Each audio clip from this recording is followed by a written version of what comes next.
चुनाव में हम आपको इसका नतीजा दिखाएंगे कि हमारी बहनें क्या करती हैं। Satyendra Patel, Dainik Bhaskar. Hi guys, welcome to my YouTube channel health education guider BK पे आपका स्वागत है। आज मैं बात करूंगा आशा वर्कर्स से संबंधित एक महत्वपूर्ण टॉपिक पे। आशा बहुओं ने 12 सूत्री मांगों का सौंपा ज्ञापन।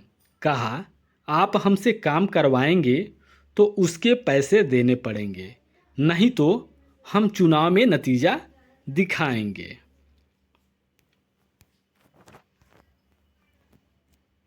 उत्तर प्रदेश आशा वर्कर्स यूनियन ने अपनी 12 सूत्री मांगों का ज्ञापन कार्यालय तहसील सदर प्रयागराज में प्रधानमंत्री के नाम सौंपा, जहां दर्जनों आशा वर्कर्स ने हाथों में तख्तियां लिए आशा एकता जिंदाबाद के नारे लगाते हुए सरकार का विरोध किया।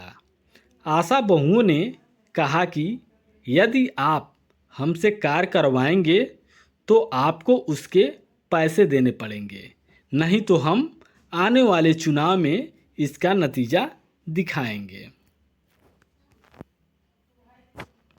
वहीं आशा यूनियन की लीडर रेखा मौर्य ने कहा कि हम 12 सूत्री मांगों का ज्ञापन लेकर आए हैं।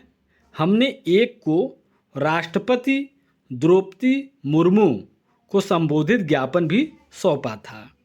उनको हम लोगों ने इसलिए दिया था क्योंकि वह एक महिला हैं और महिलाओं के बारे में अच्छा सोच रखती हैं। लेकिन सोचने से कुछ नहीं होता। आगे कहा, अभी जो बजट सत्र पेश हुआ है उसमें वह कहा गया है कि हम महिलाओं के लिए बहुत अच्छी स्कीम लेकर के आए हैं। सम्मान निधि योजना, इस योजना में ये कहा गया है कि जो महिलाएं एक साल में 2 लाख की बचत करेंगी, हम उनको 9.8 के दर से ब्याज देंगे।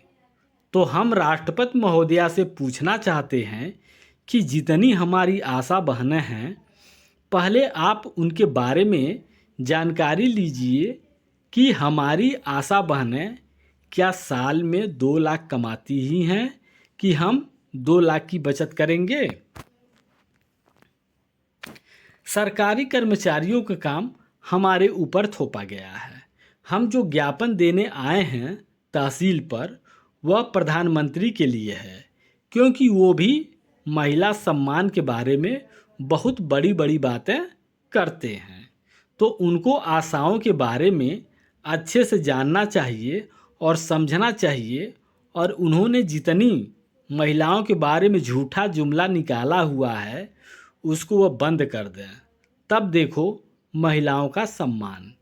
क्योंकि उन्होंने जब आशा वर्कर्स के नाम से आशा बहुओं को संबोधित किया है तो उनको आशा वर्कर्स का वेतन देना चाहिए, ना कि उनको एक मजदूर का भी वेतन ना देकर उनको आज इस कदर परेशान किया गया। तो देखिए आशा बहनें क्या कह रही हैं। उत्तर प्रदेश आशा वर्कर्स यूनियन ने अपनी 12 सूत्री मांगों को लेकर कार्यालय तहसील सदर प्रयागराज में प्रधानमंत्री के नाम ज्ञापन सौंपा, जहां दर्जनों आशा वर्कर्स ने हाथों में तख्तियां लिए आशा एकता जिंदाबाद के नारे लगाते हुए सरकार का विरोध किया।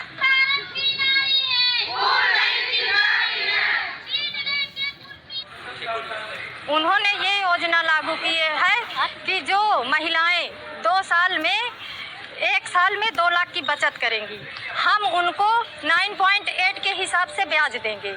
तो मैं राष्ट्रपति महोदया से ये पूछना चाहती हूँ कि जितनी हमारी आशा बहनें हैं, पहले आप उनके बारे में जानकारी लीजिए कि हमारी बहनें क्या साल में 2 लाख रुपए कमाती ही हैं कि 2 लाख रुपए की बचत ही करेंगी। अगर हमें आप सारे कार्य थोपेंगे तो आपको पैसे देने पड़ेंगे, और आप नहीं देंगे पैसे तो उसका आंदोलन हम किस तरह से लेंगे कि आपको ये चुनाव बताएगा। आने वाले लोकसभा चुनाव में हम आपको इसका नतीजा दिखाएंगे कि तो आपने देखा आशा वर्कर्स के द्वारा क्या कहा गया है। जितने भी कार्य इस समय आशा बहुओं का हो रहा है व सरकारी कर्मचारियों का काम हमारे ऊपर थोपा गया है। हम आने वाले लोकसभा चुनाव में इसका नतीजा दिखाएंगे। आशा बहुओं ने कहा कि हमें तो सिर्फ समाज सेविका का नाम दिया गया है। हम यह प्रधानमंत्री से पूछना चाहते हैं कि समाज सेवा प्रधानमंत्री अपनी स्वेच्छा से होती है, ना कि ज़बरदस्ती। आप हमारे बहनों के ऊपर थोप कर समाज सेवा नहीं करा सकते। अगर आप हमारे ऊपर सारे कार्य छोड़ देंगे तो आपको उसके पैसे देने पड़ेंगे। यदि नहीं देंगे तो उस चीज़ का आंदोलन हम इस तरह से करेंगे कि आने वाला चुनाव बताएगा। हम आने वाले लोकसभा चुनाव में इसका नतीजा दिखाएंगे कि हमारी आशा बहनें क्या कर सकती हैं। तो आपने देखा आशा वर्कर्स जो राष्ट्रपति महोदया व प्रधानमंत्री के नाम संबोधित ज्ञापन दिया और अपनी मांग को लेकर के ज्ञापन सौंपा। तो इनकी मांग पर कितना विचार होता है आने वाला समय बताएगा। बाकी ये जानकारी आपको कैसी लगी कमेंट करके ज़रूर बताइए और अगले वीडियो में एक और जानकारी के साथ मिलते हैं। तब तक के लिए नमस्कार।